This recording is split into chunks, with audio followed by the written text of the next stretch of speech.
நிச்சயமாக ஒரு குழந்தைக்கு தரப்போற மிகச்சிறந்த பரிசு நினைவுகள் தான். ஆனா சமகாலத்தில் அந்த நினைவுகளை நாம பறித்து கொண்டே இருக்கிறோம். ஏன் அப்படின்னா ஒரு விஷயம் மாற்றி அவர்களை 24 மணி நேரமும் ஏதாச்சும் என்கேஜ் பண்ணிட்டே இருக்கிறோம். அப்படி என்கேஜ் பண்ணிட்டு இருந்தாங்கன்னா அவர்கள் நிச்சயமாக நினைவுகள் இருக்காது. சரி, சமகாலத்தில் உலகம் முழுக்க குழந்தைகள் சந்திக்கின்ற சவால்கள் என்ன அப்படின்னு பார்க்க ஆரம்பிச்சோன்னா, நம்பர் 1, உலகத்தில் இது நம்ம ஊருக்கு மட்டும் இல்லை, உலகம் முழுக்க இருக்க எல்லாருக்குமான குழந்தைகள் சந்திக்கும் ஒரு 20 சவால்களை பட்டியலிட்டிருக்காங்க.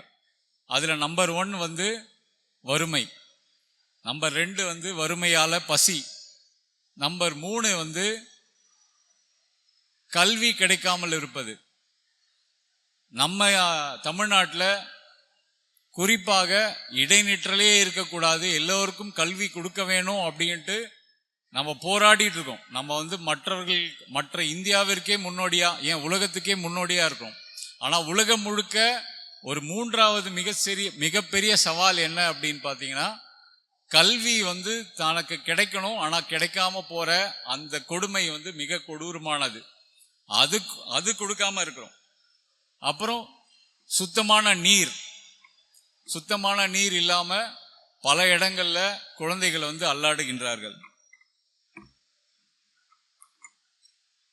அதன் பிறகு குழந்தை தொழிலாளர்கள், பள்ளி கல்வி இல்லை அப்படின்னா நேரா எந்த இடத்துக்கு போறாங்கன்னா குழந்தை தொழிலாளர்களா போறாங்க.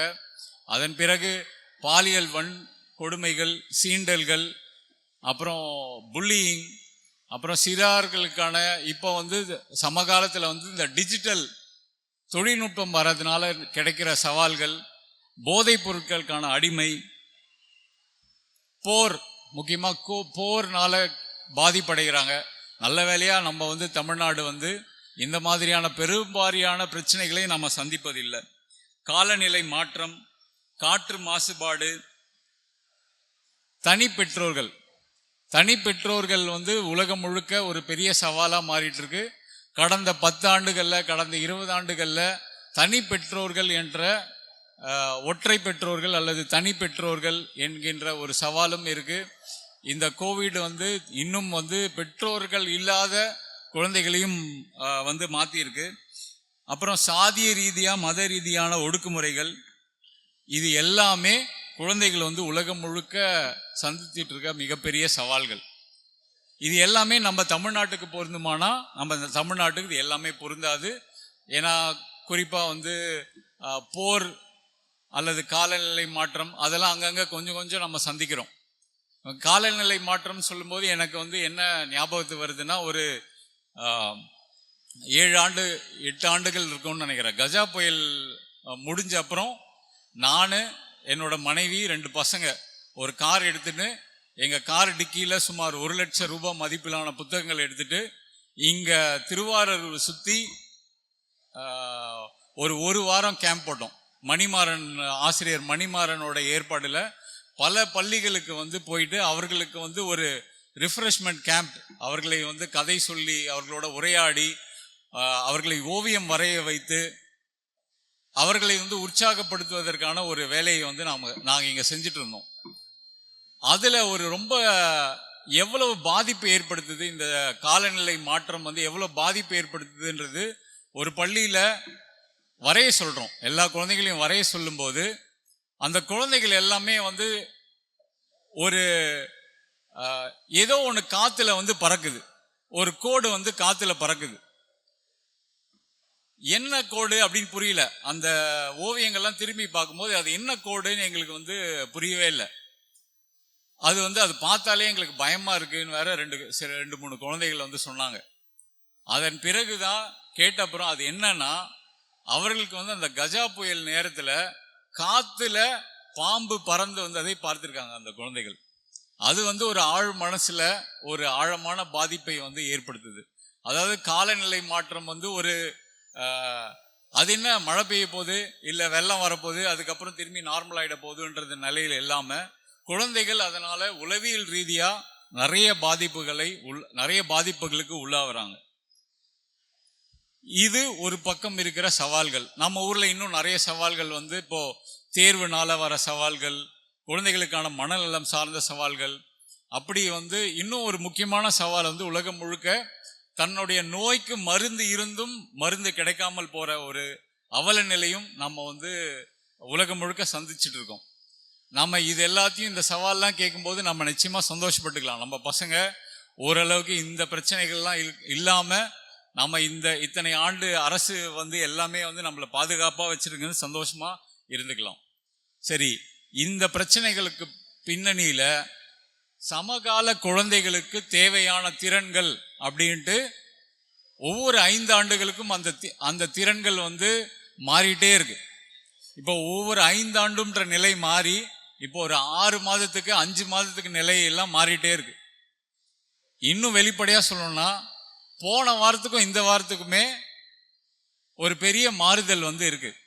நீங்க நியூஸ் எல்லாம் கவனிச்சு பார்த்தீங்கன்னா தெரியும். ஏஐல ஒரு புதுசா ஒரு தானே கோட் அடிக்கிற டெக்னாலஜி வந்த அப்புறம் ஐடி ஷேர்ஸ்லாம் டவுன் ஆகுது. இனிமேட்டு ஐடி செக்டார் அவ்வளவுதான் அப்படின்ற ஒரு பேச்சுலாம் இருக்கு. அப்போ ஐடி செக்டார் டவுன் அப்படின்னா இப்போ என்னுடைய குழந்தைக்கு நான் என்னென்ன தரணுன்ற திறமை அதற்கான ஸ்கில்ஸை மாறிட்டே இருக்குன்றது தான் வெளிப்படையான உண்மை. ஆனா ஒரு 5C 21ஆம் நூற்றாண்டு குழந்தைகளுக்கு தேவையான 5C அப்படின்னு இந்த 5C இருந்தது அப்படின்னா நம்ம குழந்தைகளை எப்படியாச்சும் எந்த மாதிரியான மாறுதல்கள் இருந்தாலும் நம்ம குழந்தையை அடுத்த நிலை கொண்டு போயிடலான்னு ஒரு 5Cயை சொல்லலாம். முதல் C கம்யூனிகேஷன், உரையாடும் தன்மை. நீங்க நம்ம கண்கூட பார்க்கலாம். இப்போ ஒரு 20 ஆண்டுகளுக்கு முன்னாடி இருந்த குழந்தைகளும் இப்போது இருக்கிற குழந்தைகளும் உரையாடுவது என்பது மிக மிக மிக மிக குறைந்து விட்டது. இப்போ யாரோ ஒருத்தரோட இப்போ நானும் இங்க நண்பரும் நாங்க மீட் பண்றோம் அப்படின்னா, அருள்மொழிவர்மனும் நானும் சந்திச்சுக்கிறோம் அப்படின்னா, நாங்க ஒரு நாள் முழுக்க கூட எனக்கும் அவருக்கு என்ன இன்ட்ரெஸ்ட், காமன் இன்ட்ரெஸ்ட் தெரியாது. ஆனா ஒரு நாள் முழுக்க கூட நாங்க 2 பேரும் பேசிட்டே இருப்போம். ஆனா இப்ப இருக்கிற சூழ்நிலையில என்ன அப்படின்னா, 2 குழந்தைகள் சந்தித்து கொண்டால் எந்த பேச்சும் பேசுறதில்லை. அதிகபட்சம் 2 13 வயது குழந்தைகள் சந்திச்சா உன்னுடைய ஸ்னாப்சாட் ஐடி என்ன, உன்னுடைய இன்ஸ்டா ஐடி என்ன, இது 2 மட்டும் கேட்டுட்டு ஃபாலோ பண்ணிட்டு அவ்வளவுதான் அந்த இடத்துல நகர்ந்துடுறாங்க. அவர்களுக்கு பேசுவது, நான் என்ன பேசுறது, உனக்கு பிடிச்ச சினிமா என்ன, உன் சாப்பாடு என்ன, உங்க வீடு என்ன, உனக்கு பிடிச்ச நண்பர்கள் யாரு, அல்லது உனக்கு எந்த சப்ஜெக்ட் பிடிக்காது, எந்த சப்ஜெக்ட் பிடிக்கும், பேசுவதற்கு இந்த உலகத்தின் கூரையின் கீழ் ஏகப்பட்ட விஷயங்கள் இருக்கு. ஆனா உரையாடுவதற்கு கூட தயாரா இல்லை. ஆனா இந்த பக்கம் என்ன தேவை அப்படின்னா, யார் உரையாடுவதில் கில்லாடியாக இருக்கிறார்களோ, உரையாடுவதில் மட்டுமல்ல கம்யூனிகேஷன்ல யாரு கில்லாடியா இருக்காங்களோ அவர்களுக்கு தான் இந்த உலகம். கம்யூனிகேஷன்னா வெறும் மேடையில் பேசுறதோ அல்லது கவிதை எழுதுவதோ ஓவியமோ அல்ல. தான் நினைப்பதை எதிர்முனையில் இருக்கவங்களுக்கு கடத்துறது. அந்த கடத்துறவங்க தான் இன்னைக்கு டாப் லிஸ்ட்ல இந்தியாவின் டாப் 100 சிறந்த ஆளுமைகள் அப்படின்னு எடுத்தீங்கன்னா, யாரால கம்யூனிகேட் பண்ண முடியுதோ, யாரால தான் நினைத்ததை எதிரில் கம்யூனிகேட் பண்ண முடியுதோ அவன் தான் சக்சஸ்ஃபுல்லா இருக்காங்க. அவர்கள் ஒரு மார்க்கெட்டிங் இன்ஜினியரா இருக்கலாம், அல்லது ஒரு கம்பெனி தனியார் கம்பெனியா இருக்கலாம், அல்லது அரசியல்வாதியாக இருக்கலாம், அல்லது விளையாட்டு வீரராக இருக்கலாம். எல்லாருக்குமே they are able to communicate. தான் நினைத்ததை எதிர்முனையில் கம்யூனிகேட் பண்ற அந்த திறன் இருக்கணும். ஆனா நாம அடிப்படையில குழந்தைகளிடம் உரையாடும் தன்மையே ரொம்ப குறைஞ்சிடுச்சு அப்படின்னு வருத்தப்படுறோம். இந்த முதல் C தான் ரொம்ப பிரச்சனையான ஒரு C. 2வது C கொலாபரேஷன். இனிமேட்டு தனியா நான் எதையுமே செய்ய முடியாது. நான் ஒரு கூட்டு முயற்சியில தான் எல்லாத்தையும் செய்யணும். எந்த நிறுவனமானாலும் யாரோ ஒருத்தரோட துணை வேணும். ஏஐ உங்களை எல்லா வேலையும் செய்ய முடியுது அப்படின்னாலும் அல்டிமேட்லி நான் யாரோடனா பேசணும், யாரோடனா கொலாபரேட் பண்ணணும். ஒரு குடும்ப வாழ்க்கையோ அல்லது ஒரு பிஸ்னஸ் பண்றீங்களோ அல்லது ஒரு நிறுவனத்தை நடத்தினாலும் இந்த கொலாபரேஷன் ரொம்ப ரொம்ப ஒரு தேவையான ஸ்கில்லா இருக்கு. இப்போ இந்த உரையாடும் தன்மை இல்லாதனால இந்த கொலாபரேஷன் ஸ்கில்ஸும் ரொம்ப கம்மியா இருக்கு. நான் அப்படின்ற ஒரு தன்மையை நோக்கி நான் மட்டும் நல்லா இருந்தா போதும், என்னை மட்டும் நான் பார்த்துக்கினா போதும், என் கூட வந்தவனை கொலாபரேஷன் பண்ற அந்த டீம் பில்டிங் கெப்பாசிட்டி ரொம்ப ரொம்ப கம்மியா இருக்க விஷயம் பார்க்குறோம். மூன்றாவது சி வந்து கிரியேட்டிவ் திங்கிங், கற்பனை திறன். இப்போ அந்த கற்பனை திறன் வறட்சியை நம்ம பார்க்க ஆரம்பிக்கிறோம். எல்லா இடத்துலையும் புதுசா சிந்திக்க முடியாத குழந்தைகளை அதையும் பார்க்குறோம். இன்னும் ஏஐ சரியாக கை கொள்ளவில்லை என்றால் அந்த கிரியேட்டிவ் திங்கிங்கை வந்து இன்னும் அதனுடைய லெவல் வந்து குறைஞ்சு போயிட போகுது. ஆனா இப்போ கற்பனை திறன் தான் ரொம்ப ரொம்ப தேவையான ஒரு விஷயமா இருக்கு. திரும்பி கற்பனை திறன்னா நம்ம எந்த இடத்துல நினைச்சுக்கிறோம் அப்படின்னா, கற்பனை திறன் என்றால் ஒரு புத்தகத்தை படைப்பது அல்லது ஓவியத்தை வரைவது, இல்லைங்க ஒரு தம்பி வந்து பென்சில் டிராயிங் வந்து வரைஞ்சிருக்காரு, இதை மாதிரி படைக்கிறது மட்டும் கிடையாது. இந்த ஹாலை டிசைன் பண்ணுவது, இந்த சேரை டிசைன் பண்ணுவது, என்னுடைய வாழ்க்கையை டிசைன் பண்ணுவது எல்லாமே இந்த கிரியேட்டிவ் திங்கிங்கோட ஒரு முக்கியமான அங்கம். ஆனா இதற்கான போதிய கவனம் நாம எந்த இடத்துலையுமே இல்லை. எந்த இடத்துலையும்னா கல்வித்துறை, கல்வியோட நோக்கங்கள்ல இந்த கிரியேட்டிவ் திங்கிங் இல்லாம போயிருக்கு. அப்புறம் கிரியேட்டிவ் திங்கிங், கிரியேட்டிவிட்டி சொல்லியாச்சு. அடுத்து வந்து கிரியேட்டிவ் திங்கிங், நுட்பமா எதையும் யோசிக்கிற அந்த திறன். அதுவும் நாம வந்து சமகாலத்தில் பார்க்கிறோம். கிரியேட்டிவ் திங்கிங்னா இது சரியா தவறா என்று பார்க்கும் திறன். இன்னைக்கு வந்து இந்த திறன் இல்லாம போறதுனால தான் நம்ம கண்கூடா எவ்வளவு பிரச்சனைகளை பார்க்கிறோம். இன்னைக்கு ஒரு நியூஸ் கார்டு வருது, இந்த நியூஸ் கார்டு ரைட்டா தப்பான்னு தெரியறதுக்கு உங்களுக்கு வந்து கிரிட்டிக்கல் திங்கிங் தேவை. கிரியேட்டிவ் திங்கிங் வந்து புதுசா கற்பனை பண்றது, யாரோ ஒருத்தர் கற்பனை பண்ணி இந்த ஒரு ஃபேக் இமேஜ் வந்து கிரியேட் பண்றான். ஆனா அது சரியா இல்லையான்னு நான் தெரியணும் அப்படின்னா எனக்கு என்ன தெரியணும்னா, எனக்கு வந்து கிரிட்டிக்கல் திங்கிங் ரொம்ப ரொம்ப அவசியம். இது சரியா தவறா, இது வந்து அறிவியல் பூர்வமான உண்மையா இல்லையா, இது சயின்டிபிக்கா கரெக்டா தப்பா, இது வாட்ஸ்அப் யூனிவர்சிட்டியிலிருந்து வந்ததா அல்லது இது ஃபேக் நியூஸா இல்லையா என்பது தெரிவதற்கு கூட உங்களுக்கு வந்து கிரிட்டிக்கல் திங்கிங் ரொம்ப ரொம்ப அவசியம். நுட்பமாக சிந்திக்கும் அந்த திறன் வந்து அவசியப்படுது. ஐந்தாவதான சி மாறிக்கிட்டே இருக்கு. அந்த சீல வந்து இப்ப வந்து சமகாலத்தில் இருக்கிற ஒரு சி வந்து கேரிங், தன் சக தோழமையுடன் அக்கறையுடன் இருப்பது. ஏன்னா அது வந்து ரொம்ப குறைஞ்சு போயிடுச்சு அப்படின்னு வந்து ஃபீல் பண்றாங்க. தன்னுடைய தாய் மீது, தந்தை மீது, அல்லது வீட்டில் இருக்கிற உறவினர்கள் மீது, நண்பர்கள் மீது, பணிபுரிகிற இடங்கள்ல எல்லா இடத்துலையும் அந்த கேரிங்ன்ற தன்மை ரொம்ப ரொம்ப குறைஞ்சு போயிடுச்சு அப்படின்னு வந்து ஒரு இந்த 5 சில இந்த கேரிங், கம்யூனிகேஷன், கிரியேட்டிவ் திங்கிங், அப்புறம் கொலாபரேஷன், இந்த 5 சி வந்து தேவையான திறன்களா இருக்கு. இதனுடைய விகிதாச்சாரம் மாறலாம், ஆனா இதற்கான தேவை இப்போது சமகாலத்தில் இருக்கு. இந்த 5 திறன்களை நாம வந்து குழந்தைகளுக்கு தரமா அப்படின்னா அது ஒரு பெரிய கேள்விக்குறியா இருக்கு. எங்க தருவது? இந்த 5 திறன்களை நான் தருவதற்கான இடம் எங்கே இருக்கு? வீடுகள்ல கடைசியா யோசிச்சு பாருங்க. கடைசியா உங்களுடைய வீட்டுல 3 பேரோ 4 பேரோ இருக்கீங்க அப்படின்னா, டைனிங், ஒரு இரவு உணவு ஒன்றாக கையில மொபைல் இல்லாம எப்போது கடைசியாக சாப்பிட்டோம்? இன்னும் தாத்தா பாட்டிலாம் இருக்காங்கன்னா ஒரு 6 பேரோ 5 பேரோ கடைசியாக எப்போது எல்லோரும் ஒன்றாக உட்கார்ந்து சாப்பிட்டோம்? அது ஒரு அச்சுறுத்தக்கூடிய ஒரு விஷயமா மாறிட்டு இருக்கு. ஒரு வீட்டுல 5 பேரும், ஒரு 4 பேரோ 5 பேரோ ஒன்றாக உட்கார்ந்து உரையாடக்கூட முடியவில்லை என்பதும் போது அவர்களுக்கு உரையாடும் திறன் வேண்டும் என்று இன்னொரு பக்கம் நம்ம சொல்லிட்டு இருக்கோம். இப்ப இதே உரையாடும் திறன் பள்ளியில இருக்கா அப்படின்னா, பள்ளிக்கு அதற்கான இடம், ஸ்பேஸ் இருக்கா அப்படின்னா நிச்சயமா கிடையவே கிடையாது.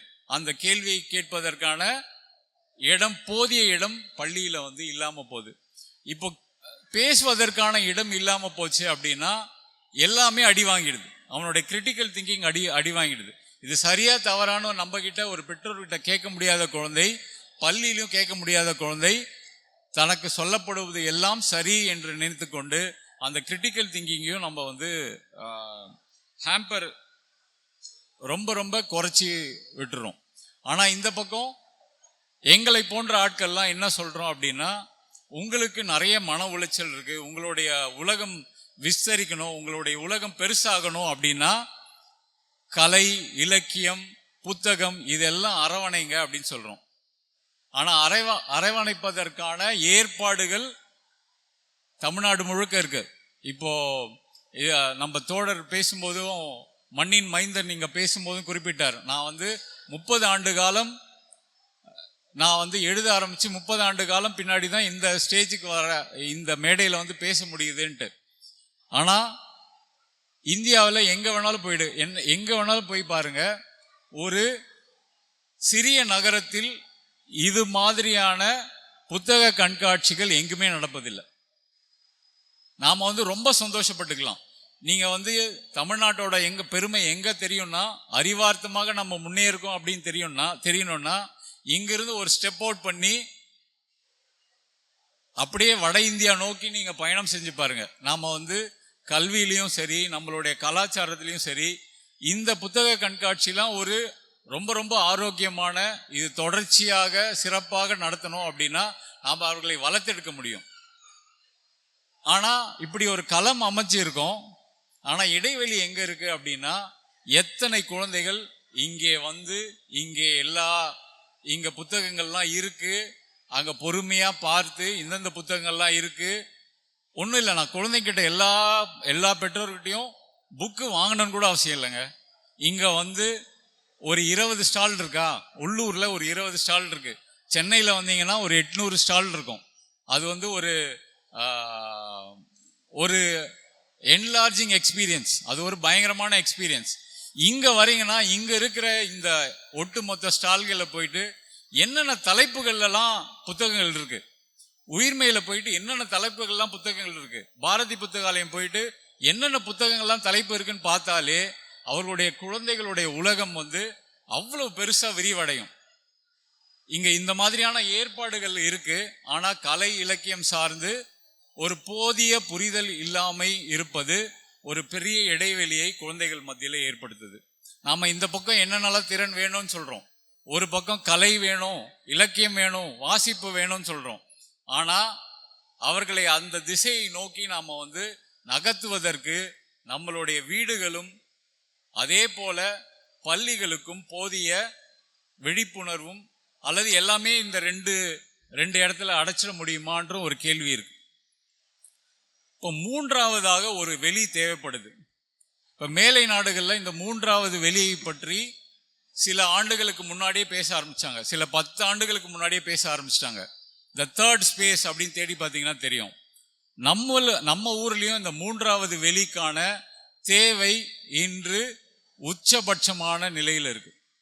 அது என்ன மூன்றாவது வெளி, முதல் 2 வெளி என்ன அப்படின்ற ஒரு கேள்வி வரும். இது வெறும் குழந்தைகளுக்கு மட்டும் இல்ல, பெரியவர்களுக்கும் இந்த 3 வெளி தேவைப்படுகிறது.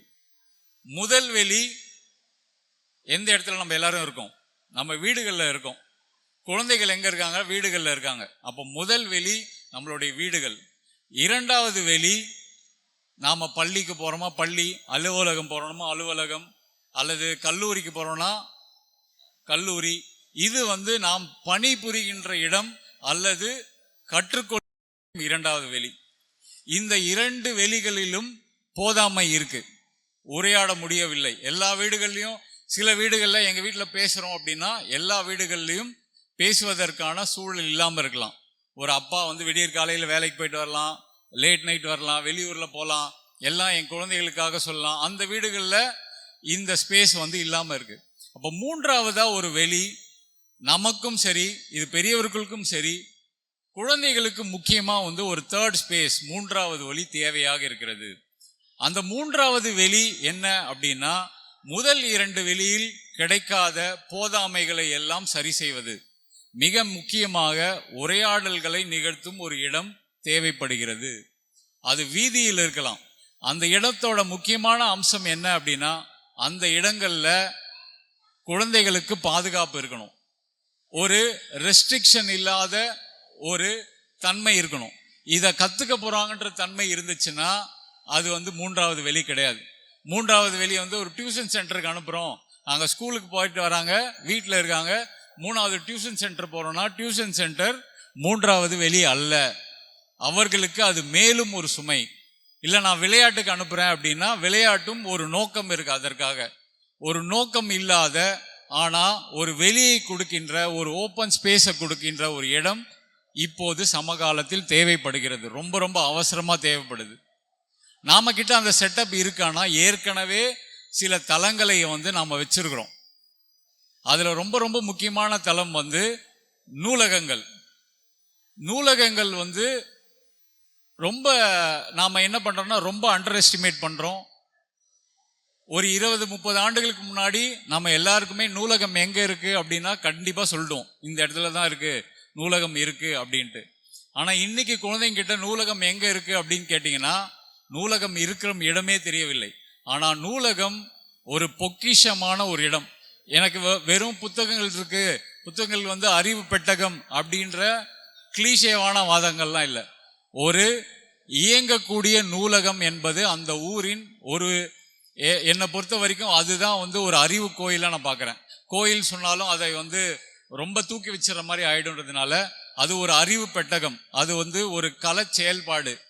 அந்த இடத்துல தொடர்ச்சியான குழந்தைகளுக்கான வாசிப்பை ஏற்படுத்துவது, கலைகளை அறிமுகப்படுத்துவது, உட்கார்ந்து அவர்களை பேச வைப்பது, வெவ்வேறு வயதினர் பேசுவது.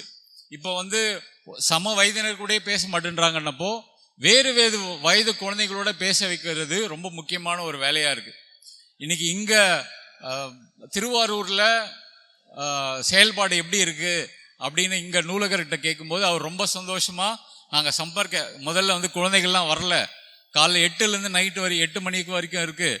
ஆனால் எல்லாரும் வரவங்கெல்லாம் ரிட்டையர்டு பர்சன்ஸ் தான் வராங்க. அப்புறம் தேர்வுக்கு படிக்கிற மாணவர்கள் வராங்க. ஆனால் குழந்தைகள் வராங்களா அப்படின்னா அது ஒரு மிகப்பெரிய கேள்வியா இருக்கு.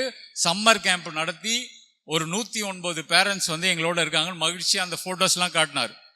ஆனால் அது மகிழ்ச்சி ஒரு லெவலில் ஓகே. ஆனால் யோசிச்சு பாருங்க, திருவாரூரில் குழந்தைகளோட எண்ணிக்கை எவ்வளவு, நாம நூலகத்துக்கு கொண்டு வர எண்ணிக்கை எவ்வளவு இருக்கு? 109 என்பது அவர்கள் செயல்படுகிறார்கள், பாராட்டுக்கள். ஆனா அதை இன்னும் பொக்கிஷமா மாற்ற வேண்டியது வெறும் நூலகர் கையில் மட்டும் கிடையாது. ஒட்டுமொத்த பொது சமூகத்துக்கிட்டையும் அந்த பணி ரொம்ப முக்கியமா இருக்கு. இந்த மாதிரியான ஏற்பாடுகள் செய்கிற இடத்துக்கே நம்மளால கொண்டு போக முடியல அப்படின்னும் போது அந்த இடத்துக்கு கொண்டு போறது ரொம்ப ரொம்ப அவசியமாகுது. அந்த இடங்களுக்கு செயல்படக்கூடிய நிறைய விஷயங்களை செய்ய ஆரம்பிக்கும் போது நிறைய இடைவெளிகளை எல்லாம் நம்ம குறைக்கலாம். நிறைய இடைவெளினா இப்போ முதல்ல சொன்ன சவால்களை எல்லாமே ஒரு பொது சமூகமா நம்ம அட்ரஸ் பண்ண முடியாது.